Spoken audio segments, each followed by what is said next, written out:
Hello everyone, we are here in Santa Rosa, California during the 3-day intensive weekend. This is February 9th through 11th of 2018. I'm Gustavo Tolosa and I have the privilege of having right next to me Dr. McDougall. We see each other every week, but from far away. From Argentina last Sometimes from Argentina, most of the times from Dallas, but we're here together and it's very nice to see you. We're about 140 people.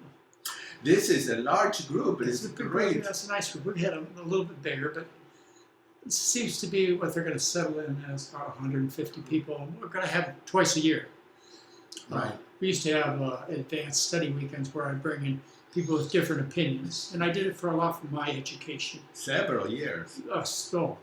Maybe 8-10 years. Right. And I quit last February 2017 because, really honestly, there was nobody else I wanted to hear. You ran out of guests. I ran out of people I thought would be, for my worthwhile bringing all the Santa. Right. For the audience, I shouldn't have been so selfish because they're really good people. But the main reason I brought these people in, sometimes it could cost me $10,000 right. to bring some of this talent in. And sometimes I lost a lot of money doing it. Right.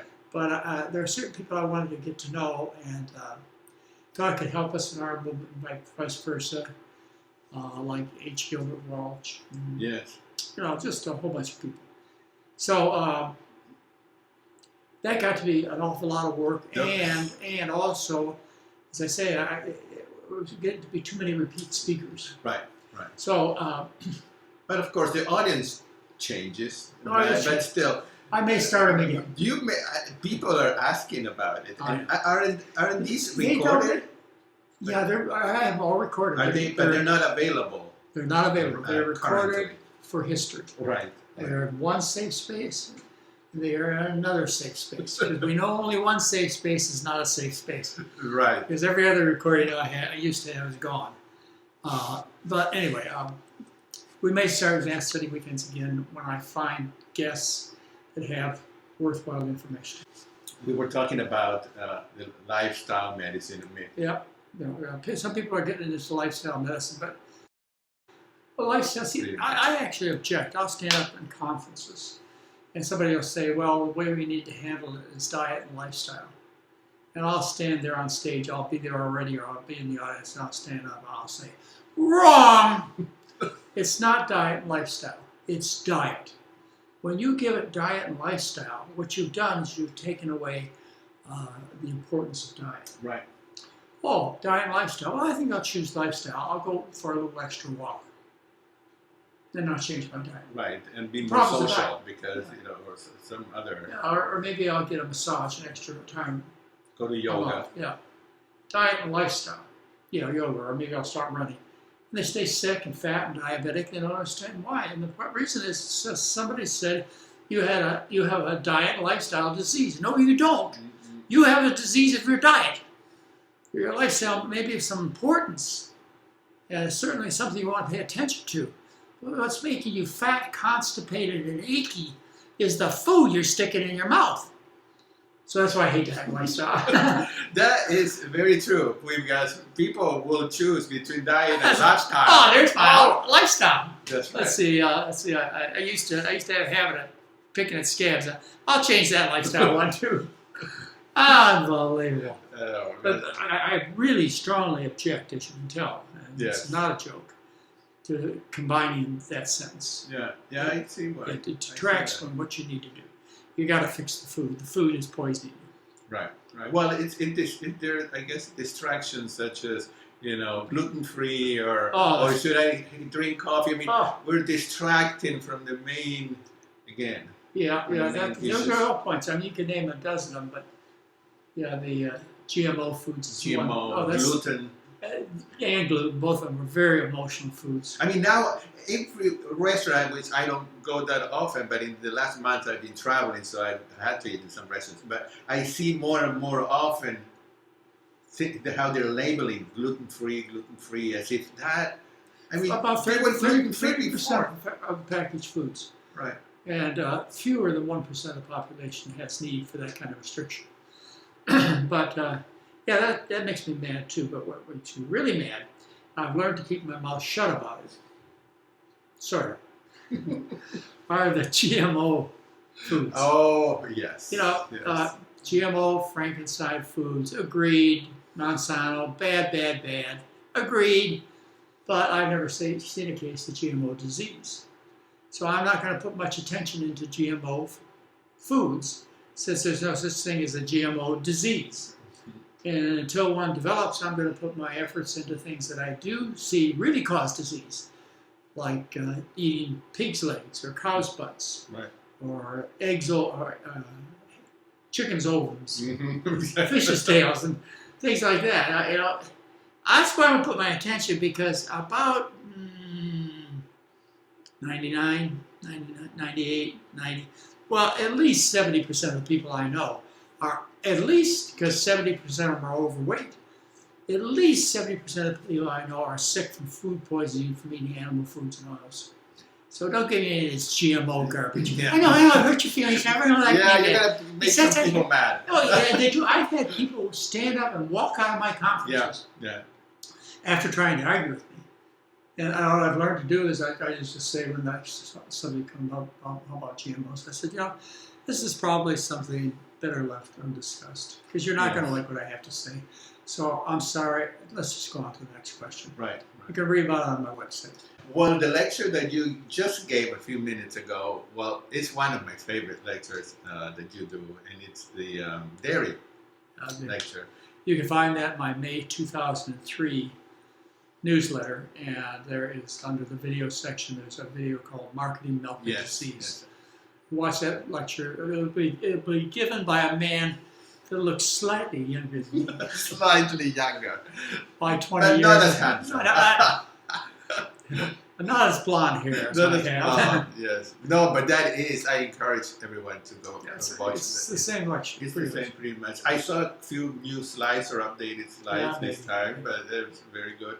And one of the things you mentioned that people ask often is about if this is a diet, the starch-based diet, plant-based, if it is an alkaline diet. Yeah, and then you made it very clear today. Can you just say a few words? Yeah, sure. This is a point that almost never comes up from the audience. And today it did. And I sometimes bring it up because maybe I have a medical student in or some very questioning person about what I have to say.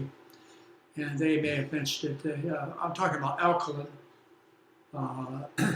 versus acidic foods. Right. And that's divided by a number 7.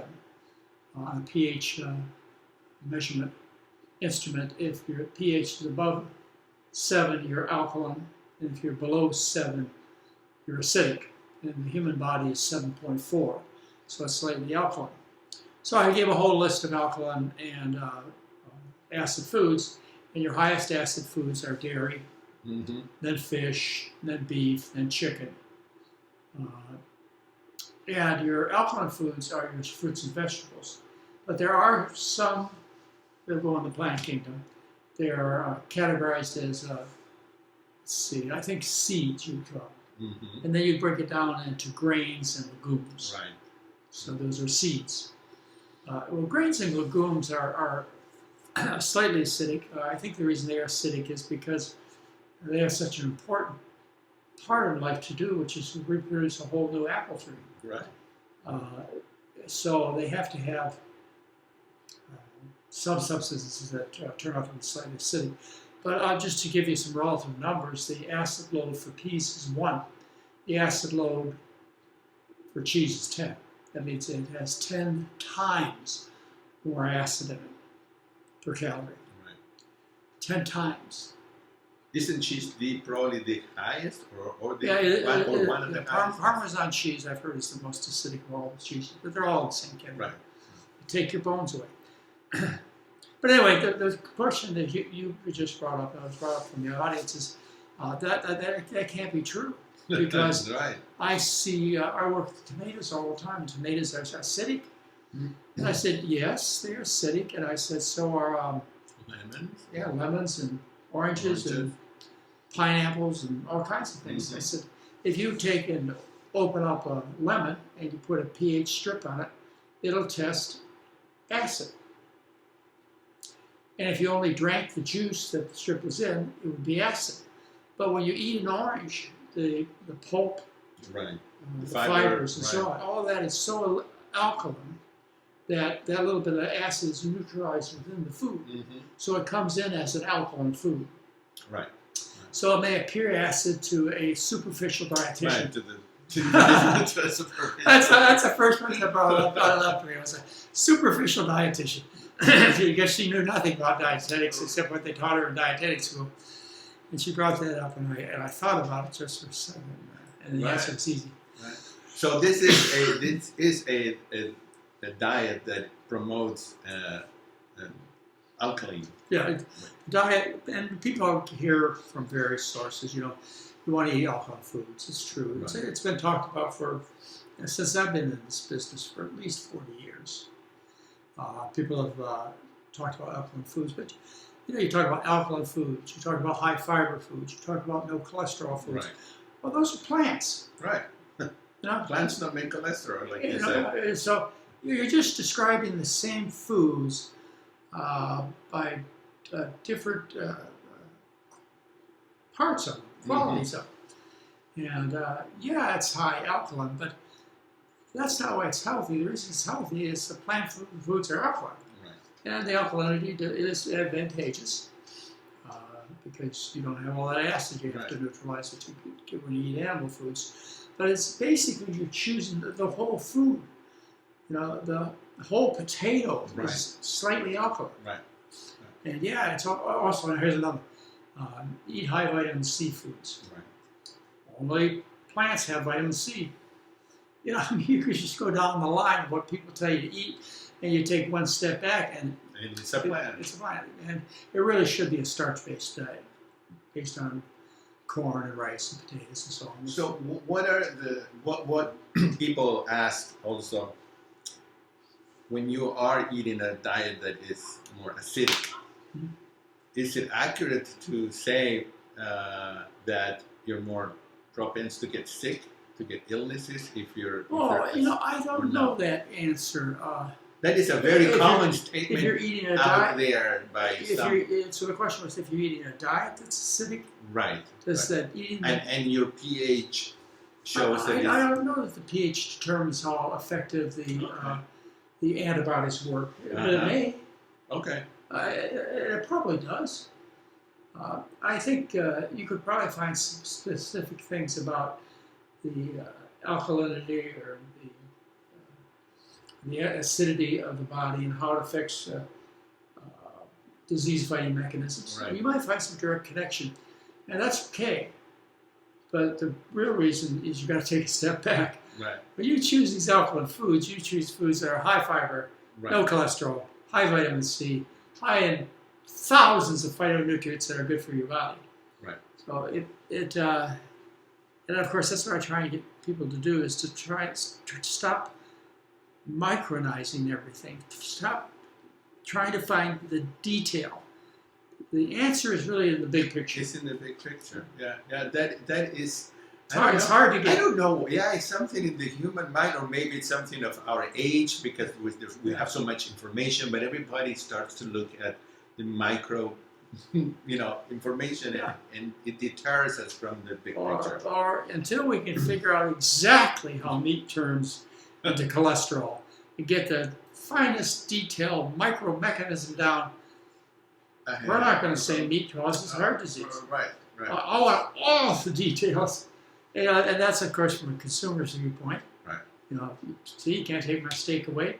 You didn't find out exactly how it converts X, Y, to Z, and until you do, there is doubt. And of course, the scientist always wants to have a new project.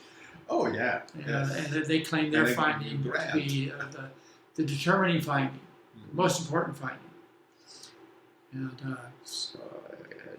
that's unfortunately leads to no significant change in people's health or behavior.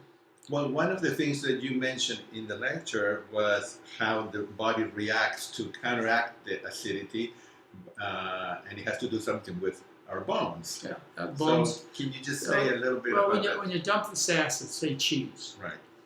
And you own a whole block of cheese, and it's got molecules that are acidic and some that are alkaline and so on. You start matching these off, because an acid has to be matched with an alkaline. They'll sometimes actually end up together in molecular reactions. And when you end up counting all the alkalines and all the acids, cheese has the most excess acid away from neutrality, which is 7. Right. So it'd be a low pH. And if you look at cheese, it's so soft and warm and comfortable. It just looks like something that would be really alkaline. Yes. It's a load of acid and leukemia viruses and all kinds of other microbes. And it's dirty. It's among the dirtiest of all foods out there. And but it looks nice. Right. Comfortable. And I don't think, picture the advertisements as comforting. Sitting around a family table, or out in the pasture with Elsie, with a nice cheese, music in the background, cheese and bread sandwiches. But tell us a little, how do we lose bone? Well, the bone has alkaline material. Right. I'd have to learn more to give you more details. Right. And it's there. I probably learned it back in my senior medical school biochemistry class. But the bone has many minerals in it, including calcium, phosphorus, and so on. And what that acid does is it causes some of these minerals to dissolve. Right. And maybe these minerals, these complexes of compounds, have more alkaline material than acid material, so it can easily provide the alkaline neutralization that's necessary. But the structural material of the bone, which is made up of millions of molecules, it actually dissolves and it lets loose alkaline parts. Right. And they connect to the acid, the hydrogen ion. So it's a physical change in the bones. That's how they get, quote, weak, and that's how they're allowed to lose their minerals, is by this weakening caused by the acid. Right. And not just their minerals, too. You lose minerals when you get older. That's normal. When you stop having babies, you lose minerals, and your bone mineral density test, your test for osteoporosis. Everybody knows, or a lot of women that I know, they all have now osteoporosis. They have a little milder form, but they don't really distinguish the two. But what is the standard, like you said in your lecture, that they're compared to? 70% of women, when analyzed, who are over the age of 70, have osteopenia or osteoporosis. It's a very good test, and it is true. Right. But you have to ask, what are they measuring, and what are they using as a standard? Right. They're not measuring bone strength. How much a bone would take, say, a bend. To break. Yes. They're measuring the amount of mineral in that bone. They do that by shooting photons through the bone. See how many come out on the other side. So bone with more minerals will give you a scan of less photons coming through. Right. So you have low bone mineral density. But people don't understand the words bone, no bone, mineral. They're looking for the minerals, the density of the minerals. Well, minerals go away normally as you age. When you go into your reproductive years, you pack away 2 or 3 pounds of minerals for the baby. And the breastfeeding that follows. But when you go out of your reproductive years, when you enter menopause, you don't have to carry that 2 pounds or 3 pounds of mineral on anymore. It's inefficient. So the body naturally dumps that mineral that was being stored, the depot in the bones of mineral storage.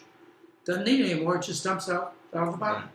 And so when you measure the bones, you find they have less mineral than they once did, or since you can't really go once did, because once is past, what you do is you take a current comparison. And what they use as a current comparison is a young, healthy, white woman. And I've seen it as a 28-year-old woman, doesn't matter. What are young, healthy women of any color supposed to be doing at that time of their life? Biologically. Yeah, biologically. Right. They're supposed to be having babies and nursing them. So they need that extra 2 or 3 pounds of mineral. Once you go through menopause, you don't need it. It goes away. So the mineral's gone, but the strength of the bones is still there. Mm-hmm. Right. It's just that they're not measuring the strength of the bones. They're measuring the amount of mineral in the bones, Right. which has changed because of the stage of life a person is in.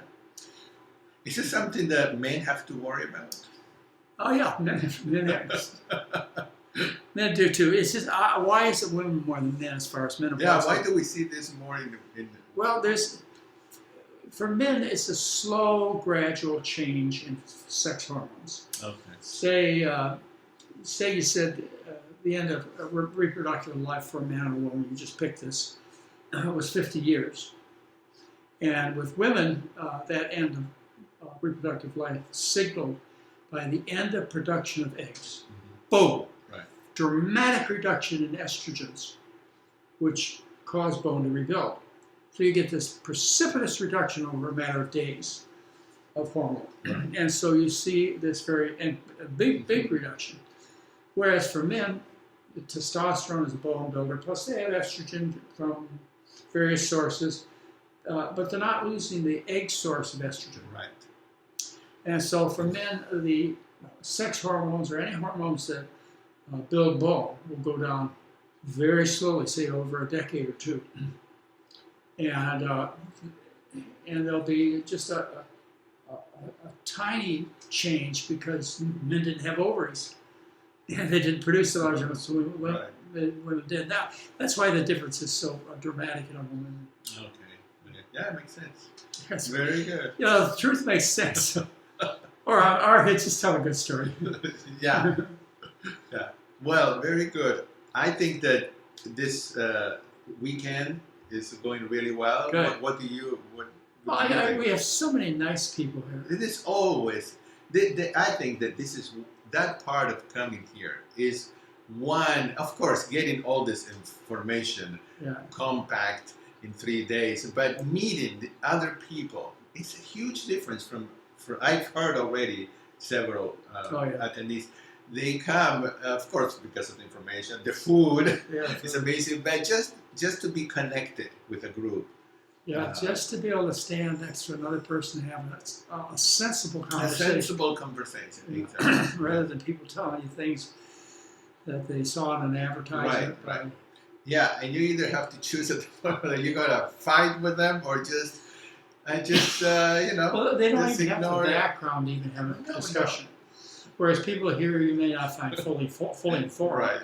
But they're on the path. They've at least had their eyes open, and they're seeking knowledge and testing it. And not everybody here came willingly.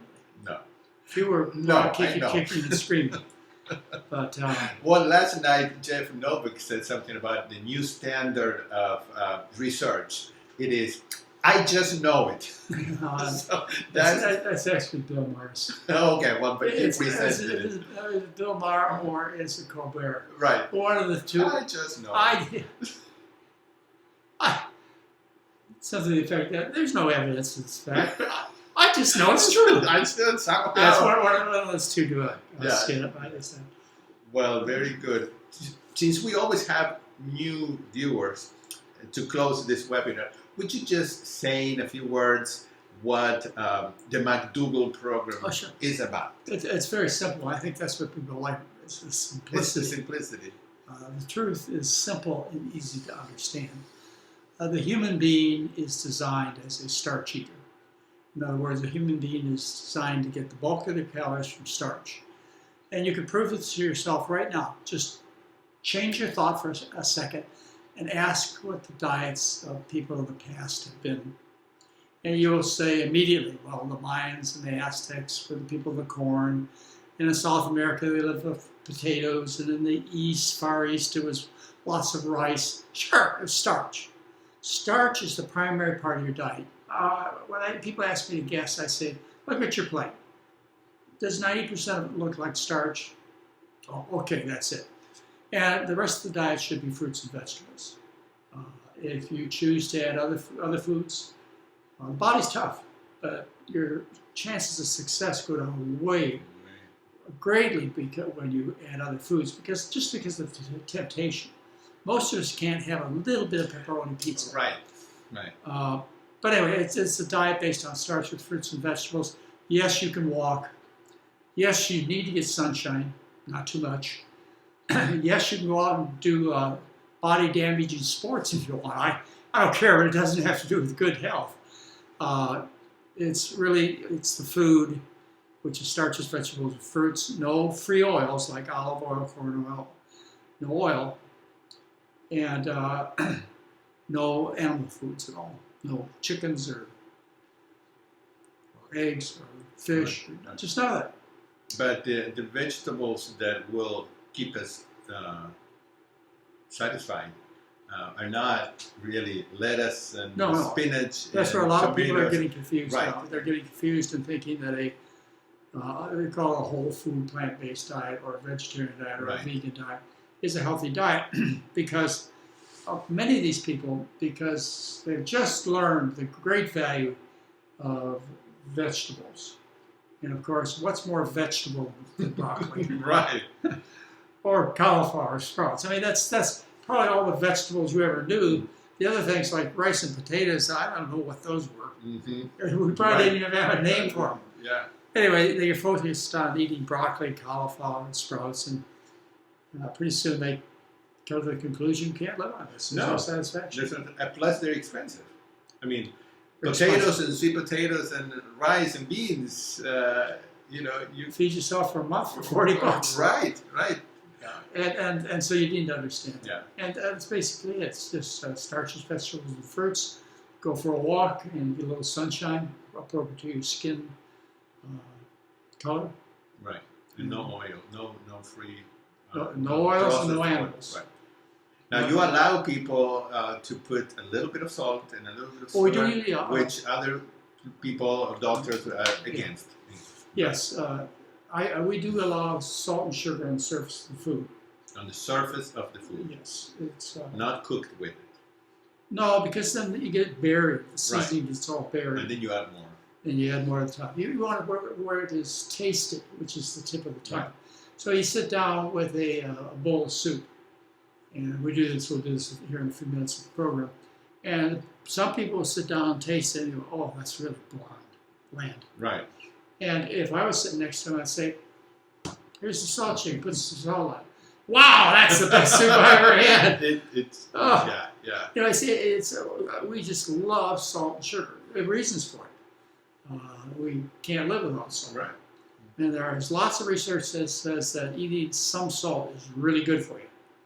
And maybe eating a little more salt is also really good for you. Right. But this is an argument that I get involved with some of my friends. Yes. But I go with I want you to eat. Well, you want people to eat your I want you to eat the food. Right. I want you to eat the oatmeal, so put a little sugar on it. Right. And I want you to eat the mashed potatoes, so put a little salt on the top. And pretty soon they'll find themselves putting less and less on. Right. Yeah, you get accustomed. That's happened. That's what happened to me. I just decreased to the point where it's like, well, I don't really need it anymore. But we have salt shakers on the table, and they're going to be serving. Yeah. We're going to be serving salt here. Well, in a little while, we're in about an hour. What I'll have to do is I have to come in before we do a program, change the tops, shakers with smaller holes. That's right. I'll fix them that way. Yeah. Well, no, I know that for many people that makes a big difference in actually eating the food. And, you want to pick the foods you like. I mean, if you don't like potatoes, don't pick potatoes. Don't eat potato, right? You like sweet potatoes, live on sweet potatoes. Right. If you just want to live on one food alone, you live on potatoes or sweet potatoes alone. Mm-hmm. You want to pick 2 or 3 foods, pick a grain or a legume as starch, and then add some fruits and vegetables. Right. So it's really very simple. It's very simple. And all of your ancestors ate this way, unless you were of Inuit Eskimo derivation, and I think that's been going on for a while. Yeah. Well, thank you, Dr. McDougall, for spending a few minutes here with me and for the audience, and we will see you all next week on Monday. Yeah, some of the people that are attending here, we might see later on too. Oh, I know. Yes, we have. You have and attended. next time we have an intensive weekend, which will be about every 6 months. It's on the website. sign up early because gee whiz, we may fill all the rooms this time. That's why we only have about 130 people. Yeah. It's They ran out of rooms. It's packed. It's This packed. hotel is packed. Yes. So sign up early. Yes, to go to The next one will be- McDougall.com, and I think it's in June or September price, okay. Okay, all right, very We do a good. 3-day week. The least expensive personal contact that you will get from us. And we do it purposely that way because we'd like to get to know as many people as possible. Right.